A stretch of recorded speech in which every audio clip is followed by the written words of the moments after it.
What's the meaning of bourse?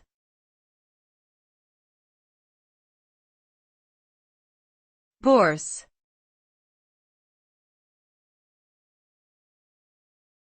Bourse.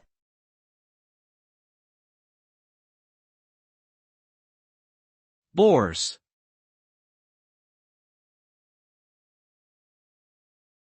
Bourse.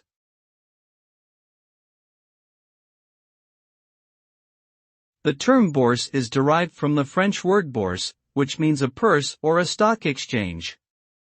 It typically refers to a marketplace where securities, such as stocks and bonds, are traded between buyers and sellers. The bourse serves as a platform for investors to buy and sell these securities, with prices determined by supply and demand forces.